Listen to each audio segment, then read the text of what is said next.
चलिए, Australia and New Zealand के बारे में हम पढ़ रहे हैं। हमने ऑस्ट्रेलिया कंप्लीट किया, आज हम न्यूजीलैंड के बारे में पढ़ेंगे। बहुत सी खूबसूरत जानकारियाँ आपको पता चलेंगी।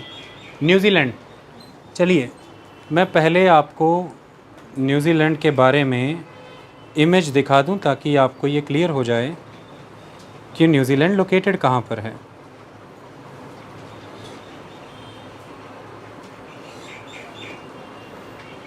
आइए देखिए,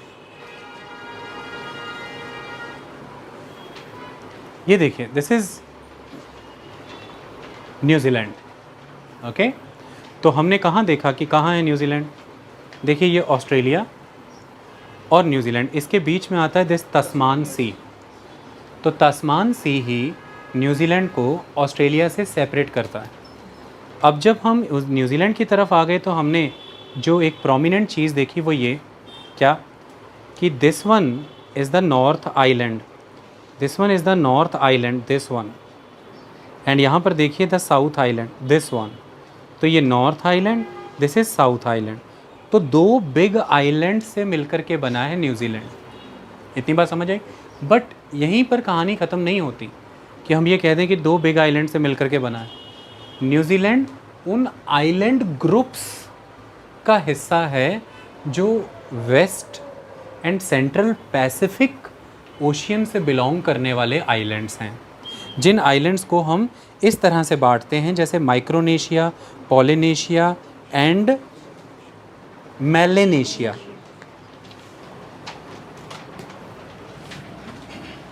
माइक्रोनेशिया, पॉलिनेशिया एंड मालेनेशिया।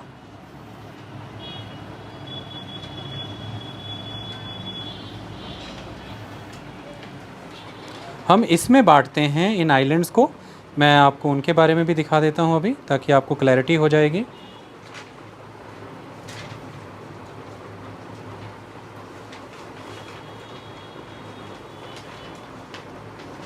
आ जाइए, देख जाइए, इनको देखिए, तो ध्यान से देखिए।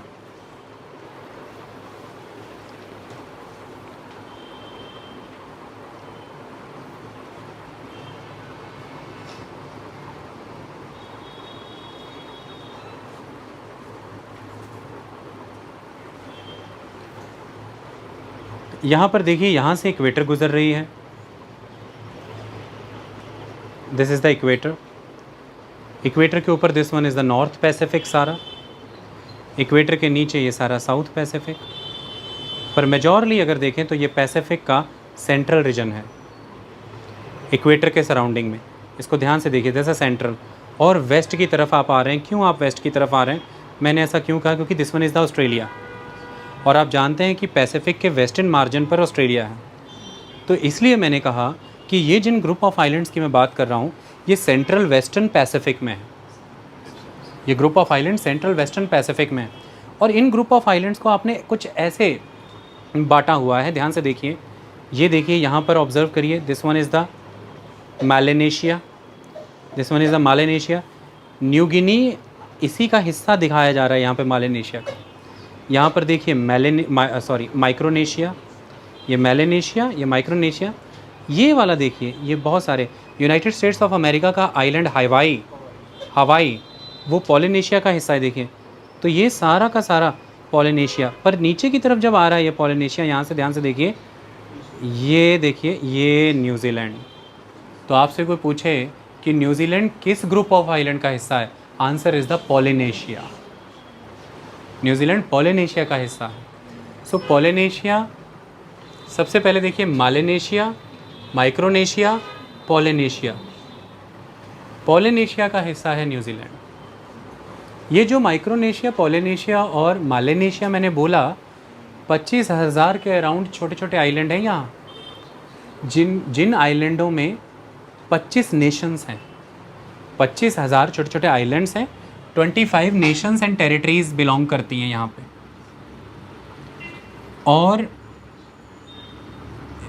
इनमें माइक्रोनेशिया, मेलेनेशिया, पॉलिनेशिया, इनमें जो न्यूजीलैंड के दो आइलैंड हैं, the south island, the southern island, ये सेकेंड लार्जेस्ट और द नॉर्थ आइलैंड ये थर्ड लार्जेस्ट आइलैंड हैं। ओके, मतलब साउथ आइलैंड नॉर्थ आइलैंड से बड़ा है। साउथ आइलैंड नॉर्थ आइलैंड से बड़ा है। मैं अभी इसे प्रूफ कर देता हूँ। अब आप इस इमेज को देखिए। जब मैंने कहा कि साउथ आइलैंड नॉर्थ आइलैंड से बड़ा है, ये देखिए, देखिए this one is the north island main land area इसका। ये ऊपर की ओर एक एक्सटेंशन वर्जन है, बट ये देखिए इवनली डिस्ट्रीब्यूटेड सा साउथ आइलैंड है पूरा। तो this one is the south island part, this one is the north island part, और ये साउथ आइलैंड नॉर्थ आइलैंड से बड़ा है। तो हम ये समझ पाए कि न्यूजीलैंड आइलैंड ग्रुप से बिलोंग करता है। वो आइलैंड ग्रुप्स हैं मेलानेशिया, माइक्रोनेशिया, पोलिनेशिया, जिसमें से New Zealand Polynesia group of island से बिलोंग करता है। ये group of island dominant feature हैं सेंट्रल वेस्टर्न पैसिफिक ओशियन का। तो न्यूजीलैंड वहीं पर। अब हम कुछ और चीज़ भी देखेंगे यहाँ पर। देखिए क्या देखेंगे, न्यूजीलैंड का जो नॉर्दर्न मोस्ट रीजन यहाँ पर देखिए, वो लगभग 35 डिग्री लैटिट्यूड के क्लोज है। और न्यूजीलैंड का यहाँ पर नीचे की तरफ जाएं तो आप देख सकते हैं 45 डिग्री से नीचे यहाँ 50 डिग्री तक जा रहा है। तो न्यूजीलैंड यहाँ पर 35 से ऊपर 0 डिग्री यानी कि इक्वेटर तक तो जा ही नहीं रहा है। मतलब बाय एंड लार्ज अगर देखें तो 0 से 23.5 तक, 0 to 23.5 तक ट्रॉपिक्स होती हैं। नॉर्दर्न हेमिस्फेयर में ये ट्रॉपिक ऑफ कैंसर और साउदर्न हेमिस्फेयर में ट्रॉपिक ऑफ कैप्रिकॉर्न। तो न्यूजीलैंड तो इसके नीचे जा रहा है। पर अब मैं आपको एक बात बता देना चाहता हूँ, इस चीज़ को समझिए। ये मैंने इसलिए बताया कि मैं आपको क्लाइमेट समझाना चाहता हूँ। मेन बात यह है कि न्यूजीलैंड के हमने 2 आइलैंड्स की बात की, पर न्यूजीलैंड के कई छोटे छोटे और आइलैंड्स भी हैं, बहुत सारे छोटे छोटे दूसरे आइलैंड्स भी हैं। इतनी बात समझ आई? तो न्यूजीलैंड मेनली जो है वो एक टेम्परेट कंट्री है। क्लाइमेट वाइज न्यूजीलैंड एक टेम्परेट कंट्री है। हमने डिमार्केशन कर लिया न्यूजीलैंड का। न्यूजीलैंड ऑस्ट्रेलिया से तस्मान सी के आगे पड़ता है। न्यूजीलैंड ऑस्ट्रेलिया के नीचे है latitude wise. New Zealand group of islands का हिस्सा है और न्यूजीलैंड पर्टिकुलरली साउथ पैसिफिक में है। न्यूजीलैंड साउथ पैसिफिक में है। इतनी बात समझ में आई? न्यूजीलैंड का जो एक्सटेंट है ऑल इन ऑल वो टेम्परेट रीजन में है। The extent is in the temperate region. तो टेम्परेट क्लाइमेट है यहाँ पर। मतलब अब जब हम टेम्परेट क्लाइमेट की बात करते हैं तो उसमें हम यही महसूस करते हैं कि ट्रॉपिकल रीजन में तो almost round the year temperature जो है वो हाई रहता है, तो वो गर्म क्षेत्र है, यानी कि बहुत ज़्यादा टेम्परेचर वेरिएशंस नहीं हैं। फिर हम जब नॉर्थ पोल और साउथ पोल के क्लोज एनवायरनमेंट में जाते हैं तो वहाँ भी राउंड द ईयर एक ठंडा क्लाइमेट रहता है, वहाँ भी ज़्यादा टेम्परेचर की वेरिएशन नहीं है। इन 2 रीजन्स के बीच में जो इलाका आता है ये ट्रांजिशनल होता है, तो इसमें टेम्परेचर का वेरिएशन आता है। साल भर में टेम्परेचर वेरिएशंस देखने को मिलती हैं, इसलिए ही इसका नाम टेम्परेट जोन भी होता है, जिस जोन में टेम्परेचर का वेरिएशन है। बट अब यहाँ पर आपको न्यूजीलैंड का कैरेक्टर समझना पड़ेगा। एक तो न्यूजीलैंड जो है वो टेम्परेट जोन में तो है, बट वो एक तरफ से थोड़ी क्लोजनेस भी रख रहा है ट्रॉपिकल से, और दूसरी तरफ से ठंडे क्लाइमेट में भी बहुत नीचे की ओर नहीं जा रहा है। उसकी पोजीशन देखिए थोड़ी तिरछी सी है, तो ट्रॉपिकल से भी कोई बहुत ही दूर नहीं है, थोड़ी थोड़ी क्लोज है। पर कोल्ड रीजन यानी कि जैसे अंटार्कटिका या साउदर्न पोल्स या बहुत साउथ लैटिट्यूड्स के भी बहुत क्लोज नहीं जा रहा है। तो इस वजह से न्यूजीलैंड का अपना एक यूनिक क्लाइमेटिक कैरेक्टरिस्टिक्स ये हैं कि जो ट्रॉपिकल से थोड़ी क्लोजनेस होने के कारण बहुत ट्रॉपिकल टाइप जैसा क्लाइमेट हो सकता था, उसे भी मॉडरेट कर रहा है इसका आइलैंड कैरेक्टर, यानी कि वाटर से सराउंडेड है ना। और दूसरी तरफ जो साउथ के क्लोज जाने के कारण बहुत ठंडा हो सकता था, उसे भी थोड़ा मॉडरेट कर रहा है इसका आइलैंड कैरेक्टर, क्योंकि वाटर इम्पैक्ट है। तो टेम्परेट जोन में है, पर टेम्परेचर वेरिएशन न्यूजीलैंड में ज़्यादा नहीं है। टेम्परेट जोन में है, पर ऐसी कोई बहुत प्रोमिनेंट टेम्परेचर वेरिएशन या आप कहें कि प्रोमिनेंट सीजनल वेरिएशंस इतनी नहीं है।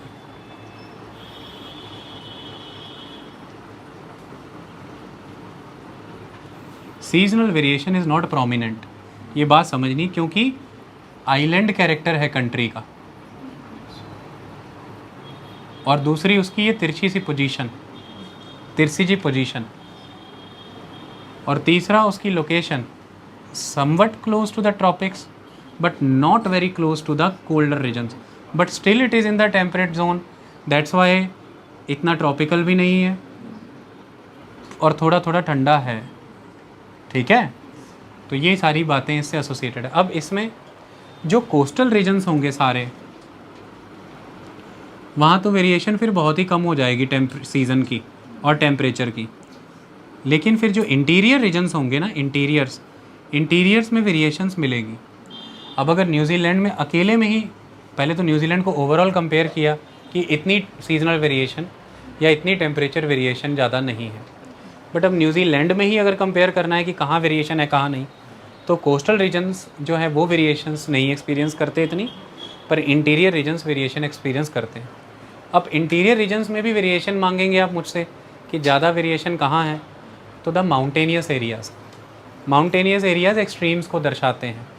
ठंड की तरफ फिर ज़्यादा ठंडा हो जाता है, और जब गर्मी का समय है फिर वो थोड़ी ज़्यादा गर्मी relative to the coastal location दिखाते हैं।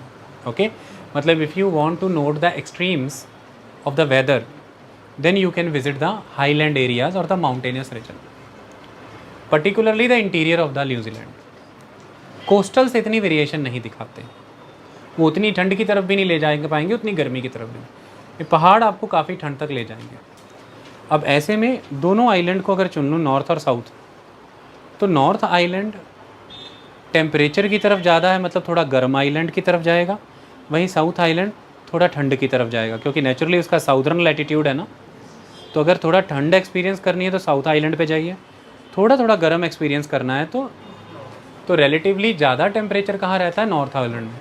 रिलेटिवली कम टेम्परेचर कहाँ रहता है, वो साउथ आइलैंड में रहता है। साउथ आइलैंड के लेंथ वाइज अगर जाएं तो ये जो वेस्ट और साउथ वेस्ट रीजन है, यहाँ पर हैं the southern Alps mountain, the southern Alps, उसकी पीक्स हैं जो round the year snow bound रहती हैं, बर्फ़ रहती है वहाँ पर। ओके, ठीक इसी तरह से नॉर्थ आइलैंड में ये ईस्टर्न रीजन, यहाँ पर सेंट्रल ईस्टर्न रीजन, यहाँ पर हैं द हाईलैंड्स, बहुत प्रोमिनेंट, ऐसे कोई माउंटेन जैसा नहीं, हाईलैंड्स हैं जो कि वॉल्केनो से इम्पैक्टेड है। ओके, तो देर आर द हाईलैंड्स, अभी दिखाऊंगा उनके बारे में।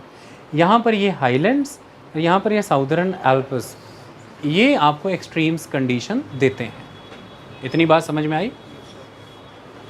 ओके, अब दूसरी तरफ अगर नॉर्दर्न आइलैंड की बात करूँ तो ये रिलेटिवली लो है, लो लाइंग, इसका जो टोपोग्राफी है वो लो है, रिलीफ लो है। लेकिन साउदर्न आइलैंड के एलिवेशंस हाई हैं, क्योंकि एल्पस माउंटेन है ना वहाँ पर, तो वो हाई हैं। नॉर्दर्न आइलैंड रिलेटिवली साउथ के मुकाबले लो है। इतनी बात समझ में आई? चलिए अब इनके बारे में कुछ समझते, कुछ पढ़ते हैं, जानते हैं।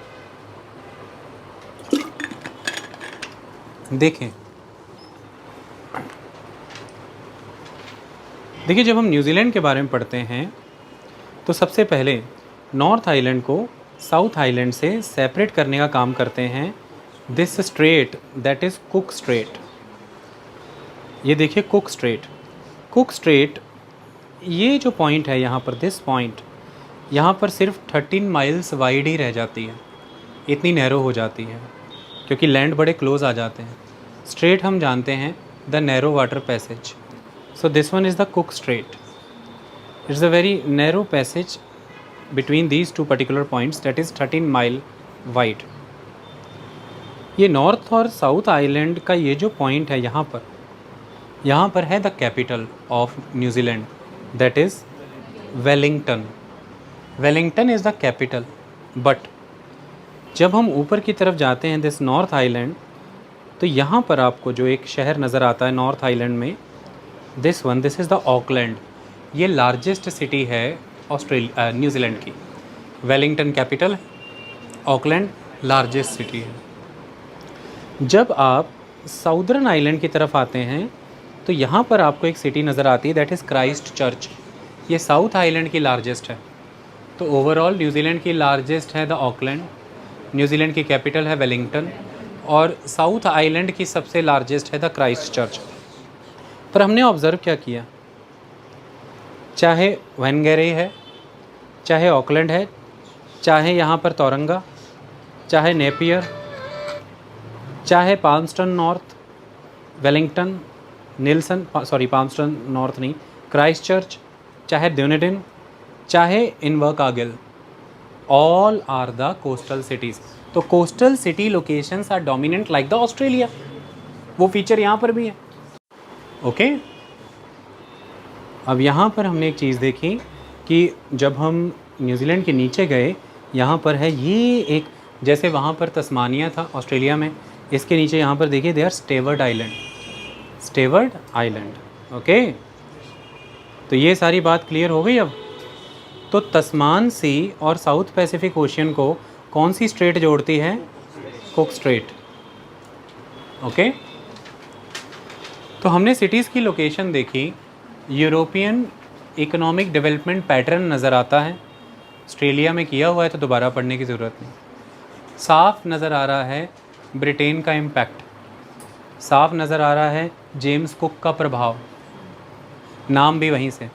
साउदर्न अल्प्स में जो हाईएस्ट पीक है वो है माउंट कुक, इसका नाम है कुक। ओके तो ये एक बात हुई।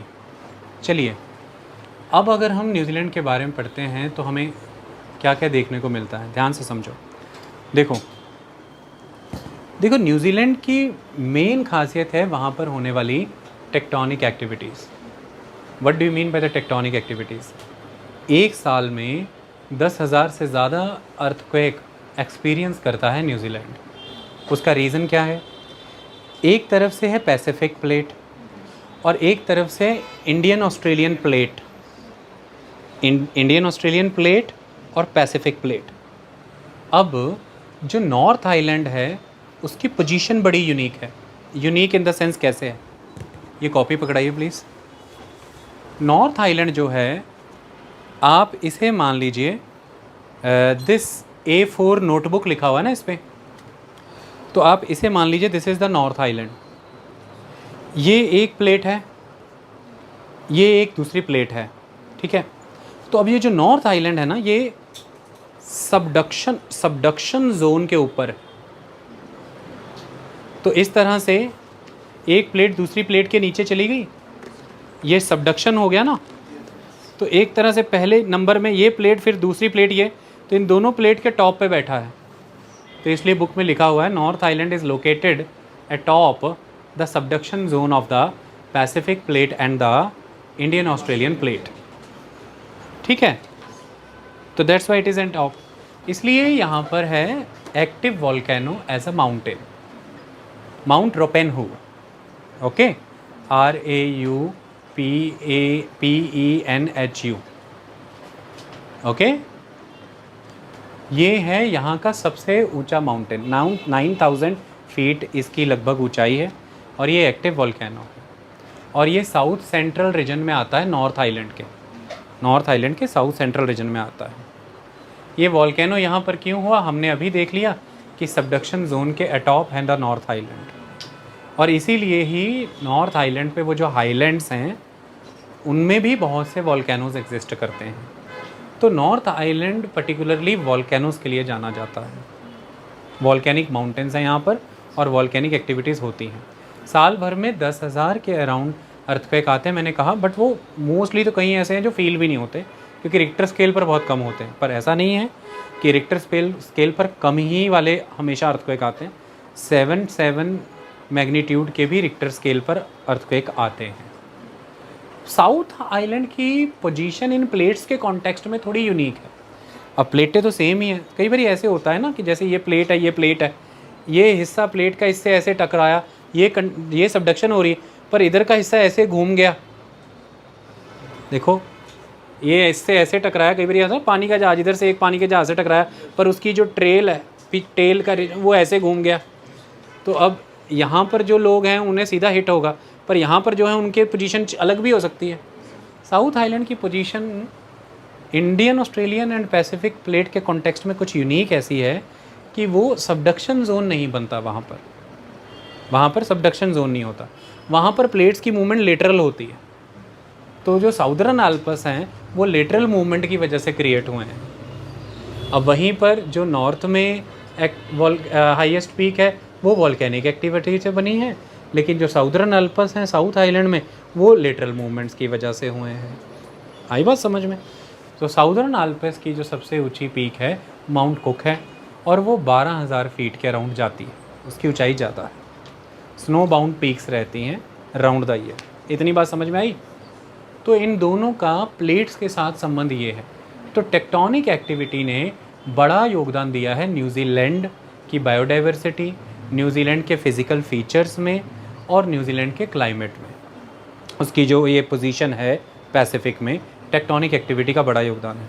जब मैं कहता हूँ कि बायोडाइवर्सिटी में कैसे कंट्रीब्यूट किया है, आ जाओ मैं वो समझाता हूँ। देखो, आज से लगभग 200 से 500 मिलियन ईयर्स अगो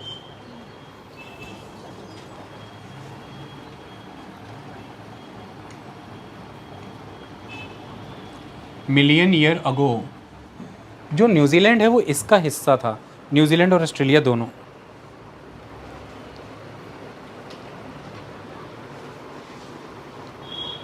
अर्थ ऐसे हुआ करती थी, अर्थ वॉज लाइक दिस, जिसमें आप देख सकते हैं कि एक जुड़ा हुआ सा लैंडमास है सारा। ये है द पेंजिया। पैन मने द होल या ऑल, और जिया मने लैंड। तो ऑल लैंड जिसके सराउंडेड में होता था वाटर, और दैट इज पैन थलासा।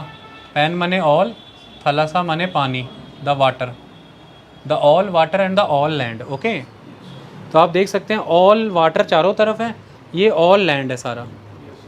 ऐसे में ये जो ऊपर का लैंड है ये कहलाता था अंगारा लैंड। इट वाज अंगारा लैंड। लॉरेशिया भी कह देते थे आप, पर अंगारा लैंड समझिए। ये नीचे का सारा जो है ये है सारा गोंडवाना लैंड। ये ऑस्ट्रेलिया और न्यूजीलैंड गोंडवाना लैंड के हिस्सा थे। ये कहानी 200 से 500 मिलियन ईयर्स अगो की है ना। अब 200 मिलियन ईयर्स अगो, यानी कि जो ट्रायसिक टाइम था, ये 200 मिलियन ईयर्स अगो पहले ये पेंजिया टूट के जब बिखरा है, तो ये जो गोंडवाना लैंड है ये पहले तो अंगारा लैंड से ही अलग हुआ। बीच में ये देख सकते हैं आप टेथियस सी। ओके, जब ये आगे फर्दर टुकड़े और आपस में भी टूटे, एक बड़ा चंक तो टूटा, उसके भी आगे टुकड़े टूटे, तो टूटते टूटते नीचे ऑस्ट्रेलिया और न्यूजीलैंड अलग निकल गए। तो कभी ये कंबाइंड थे, बट फिर ये एक बड़े लैंड का हिस्सा थे, दैट इज़ गोंडवाना लैंड। तो जब ये कंबाइंड थे, गोंडवाना लैंड का हिस्सा थे, उस समय में यहाँ पर जो वाइल्ड लाइफ और जो वेजिटेशन आती जाती होगी वो तो इनके पास ही रह गई। फिर जब ये टूट के दूर होने लगे तो पानी के जरिए तैर के या बहकर, हवा में उड़कर, या लोगों के द्वारा जो यहाँ लाया गया वो यहाँ रह गया। फिर ये टूटते टूटते दूर और हो गए, एकदम आइसोलेटेड हो गए। फिर वो वाइल्ड लाइफ, वो वेजिटेशन अपने ही मैनर में आगे डेवलप हुई, तो इसलिए एंडेमिक कैरेक्टर पा गई। तो यहाँ पर ऐसा कहते हैं कि वेजिटेशन में ऑलमोस्ट 2000 स्पीशीज़ ऐसी हैं जो इंडिजिनियस हैं, उनमें से 1500 एंडेमिक हैं। 1500 स्पीशीज़ आर एंडेमिक, जो यहीं मिलती हैं, कहीं और नहीं मिलती हैं, जो यहीं मिलती हैं, कहीं और नहीं मिलती हैं। आप खूबसूरती देखिए कि कहीं की बायोडाइवर्सिटी कैसे बनती है। आप इतने आइसोलेटेड रहे, अलग हो गए, तो जो बिग लैंड से बिलोंग करने वाले बिग मैमल्स होते हैं वो आपकी कंट्री में है नहीं। तो न्यूजीलैंड में वो प्रेडेटर्स, शिकार करने वाले मैमल्स वो है नहीं। इसकी वजह से यहाँ की वाइल्ड लाइफ ने एक यूनिक फॉर्म लिया। वो कैसे फॉर्म? यहाँ पर फिर बैट्स बहुत हैं, चिमगादड़े, यहाँ पर रेप्टाइल्स की वैरायटियाँ बहुत हैं फिर। और यहाँ पर क्योंकि आपको शिकार करने नहीं आएगा कोई, तो पक्षियों को डर ही नहीं है, तो ज़मीन पे ही चलते रहते हैं, उड़ना भूल गए। क्योंकि जब कुत्ता या कोई जानवर किसी कौवे या पक्षी का शिकार करने आते तभी वो उड़ते हैं ना। पक्षी उड़ना भूल गए, जैसे कीवी। तो कीवी यहाँ का नेशनल सिंबल है, वो उड़ना ही भूल गया और हम न्यूजीलैंड के लोगों को कीवी ही से रिप्रेजेंट करते हैं, बुलाते हैं, पुकारते हैं। ओके, न्यूजीलैंड के लोगों को क्रिकेट मैच वगैरह लगता है, कुछ लगता है, तो हम क्या कहते हैं? कीवीज़। तो कीवी यहाँ का एक पक्षी है। यहाँ पर ख़ास जानवर थे जो अब एंडेंजर्ड हैं, जैसे कि मोआ, वो ऑस्ट्रिच के जैसा है, 12 फुट तक उसकी ऊंचाई जाती है, 500 पाउंड से भी भारी है, बट अब मैं बता रहा हूँ कि एंडेंजर्ड है। तो इस तरह के यूनिक पक्षियों की प्रजातियाँ जो उड़ना भूल गईं, इतने कद में ऊँचे, कई तरह के बैट्स, चमगादड़, कई तरह के रिप्टाइल्स, ये सब पाए जाते हैं। यूनिक चीज़ है कि प्रेडेटर्स की कमी है, शिकार करने वाले नहीं हैं, शिकार करने वाले जानवर नहीं हैं। ये चीज़ आपने ध्यान में रखनी है हमेशा। और जब बात आती है कि अगर मैं पूरे न्यूजीलैंड को वेजिटेशन की वैरायटी में बांटूं, तो वो ऐसे नज़र आता है क्लाइमेट का इम्पैक्ट, जिसमें भी न्यूजीलैंड की आज की मौजूदा जो पोजीशन है और जो लोकेशन है वो मैटर करती है। कैसे? ध्यान से समझिए। अब जब हम न्यूजीलैंड को देखते हैं तो आप देखिए,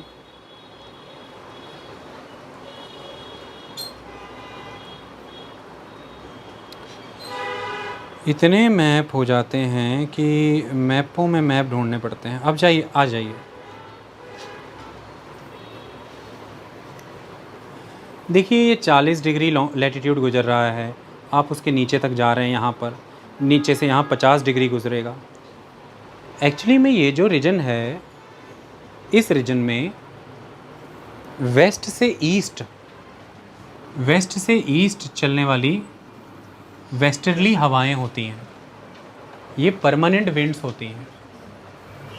3 तरह की विंड्स इस ग्लोब पे परमानेंटली चलती हैं। ये बात आप हमेशा याद रखना। एक तो इक्वेटर और ट्रॉपिक ऑफ कैंसर और ट्रॉपिक ऑफ कैप्रिकॉर्न के बीच चलती हैं, ये होती हैं ट्रेड विंड्स। ये जो परमानेंट विंड्स चलती हैं सारा साल, इन्हें हम प्लैनेटरी विंड्स भी कहते हैं। तो सारा साल चलती हैं, चलती रहती परमानेंट, और पूरा पैन प्लैनेट इम्पैक्ट होता है इनका, पूरे globe. So they are the planetary winds, they are round the year. So trade winds का रीजन ये है, कैप्रिकॉर्न से कैंसर के बीच में। So they are the tropical planetary winds, the trade winds. ठीक है। और दूसरी तरफ यही कैंसर से आर्कटिक सर्कल, आर्कटिक लिख ही दूँ, आर्कटिक सर्कल और नीचे अंटार्कटिक सर्कल, अब इनके बीच जो चलेंगी वो होंगी वेस्टर्लीज। अब ये जो ट्रेड विंड्स चलती हैं ये मोस्टली इस डायरेक्शन में चलती हैं, तो हम इन्हें ट्रॉपिकल रीजन में चलने वाली, वैसे तो ट्रेड विंड कहें, ठीक है, ईस्टर्ली कह लो आप, क्योंकि जिस दिशा से चलती है विंड हम उसी का नाम डाल देते हैं। ईस्ट से चल रही है तो ईस्टर्ली। अगर ये बताना है कि जिस दिशा तरफ चल रही है तो फिर वार्ड कहो, अगर वेस्ट की तरफ चल रही है फिर वो वेस्ट वार्ड, बट अगर अर्ली लगाना है पीछे तो फिर ईस्टर्ली। अब ये ओवरऑल सेंस में कह लो ट्रॉपिक में चल रही है ईस्टर्ली, और ऊपर से ट्रॉपिक ऑफ कैंसर से आर्कटिक पे बीच में तो जो टेम्परेट जोन हुआ ना, तो टेम्परेट जोन में चल रही हैं वेस्टर्लीज, वेस्ट से ईस्ट। जो ट्रॉपिक ऑफ कैंसर के क्लोज और ट्रॉपिक ऑफ कैप्रिकॉर्न के क्लोज थोड़ी वीक होंगी, और जैसे जैसे आर्कटिक के क्लोज आ रही है ये स्ट्रॉन्ग हो जाएंगी। मतलब ये जो लैटिट्यूडनल एक्सटेंट है इसमें भी इसके ऊपर ये बड़ी स्ट्रॉन्ग होंगी, यहाँ पे थोड़ी वीक होंगी।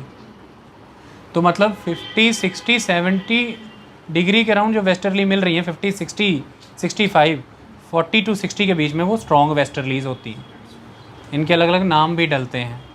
तो ये वेस्टर्ली का रीजन है। बट फिर हम आ जाते हैं ऊपर आर्कटिक से लेके पोल, और इधर अंटार्कटिक से लेके पोल। तो अब यहाँ पर जो चल रही हैं ये फिर पोल से चलने के आर्कटिक सर्कल तक, और पोल से चल के अंटार्कटिक सर्कल तक, ये फिर ईस्टर्ली हैं। ये फिर क्या है? ईस्टर्ली। इन्हें कहते हैं पोलर ईस्टर्लीज। तो पोलर ईस्टर्लीज,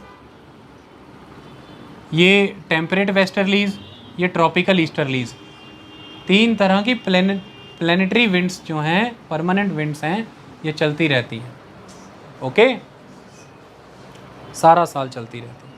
इसी तरह से अगर मैं आपको ये रीजन बताऊं तो ये देखिए न्यूजीलैंड का एक्सटेंट फिर इसी टेम्परेट लैटिट्यूडनल जोन में आ रहा है ना, तो वेस्ट से ईस्ट तरफ चलने वाली ये वेस्टर्लीज के प्रभाव क्षेत्र में आता है, ये वेस्टर्लीज के प्रभाव क्षेत्र में आता है, जिसमें से नॉर्दर्न आइलैंड के मुकाबले साउदर्न आइलैंड रीजन में वेस्टर्लीज ज़्यादा स्ट्रॉन्ग है। नॉर्दर्न आइलैंड में भी हैं बट साउथ में ज़्यादा स्ट्रॉन्ग है। लेकिन ओवरऑल नॉर्थ और साउथ आइलैंड दोनों को लीजिए, न्यूजीलैंड को लीजिए, तो न्यूजीलैंड वेस्टर्लीज के प्रभाव में है। इसी कारण से न्यूजीलैंड के वेस्टर्न कोस्ट पे ज़्यादा रेनफॉल है as compare to eastern coast. और उसमें से भी अगर रास्ते में हिंड्रेंस आ जाए कोई, तो एक तो साउदर्न आइलैंड ज़्यादा इम्पैक्टफुल वाली वेस्टर्लीज के बेल्ट में आता है, और दूसरा जो साउथ आइलैंड है वो साउथ आइलैंड में ही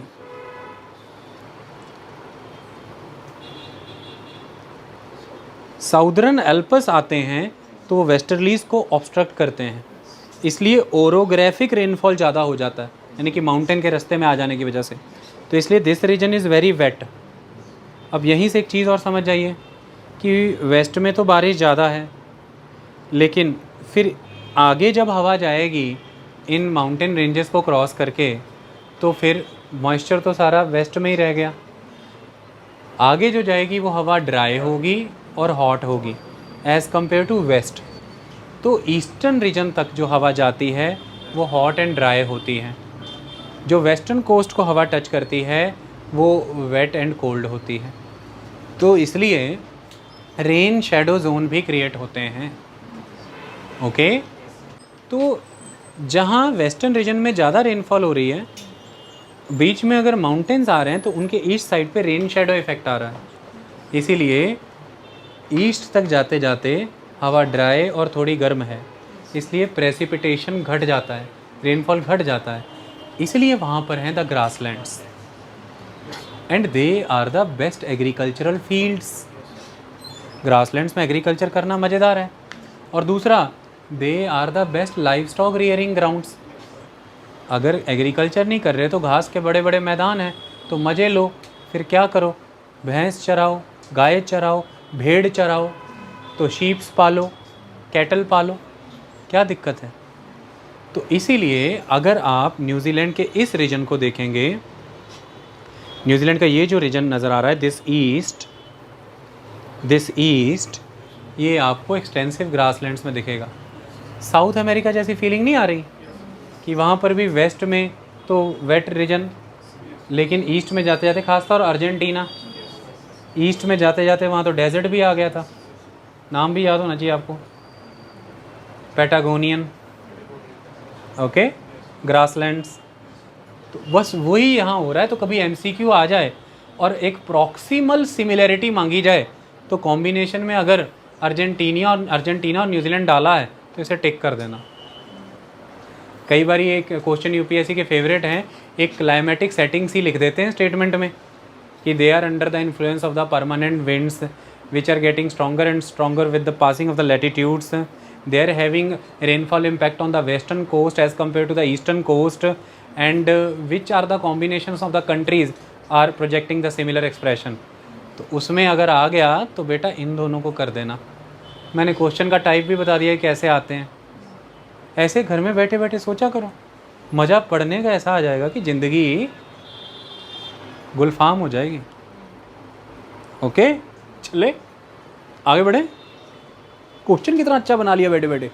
UPSC वाले कहेंगे भाई इसे भर्ती करो, क्वेश्चन अच्छे बना लेता है। लेकिन कभी कभी जब मूड में होते हैं, मतलब नौकरी में नहीं बनाते, क्योंकि नौकरी कर लेंगे इसी वजह क्वेश्चन बनाएंगे नौकरी दे दो, बड़े लोग करते हैं, पर वो मन से काम करते हैं, मूड से। मूडी आदमी है, इसलिए धंधा अपना ठंडा है। चलो धंधा ठंडा हो चलेगा, मिजाज ठंडा नहीं होना चाहिए। बंदे के बाद उसका मिजाज याद रखा जाता है, धंधे याद कौन रखता है। धंधे वाले तो 101 से 1 आए इस धरती पर, अब मुग़ल आए।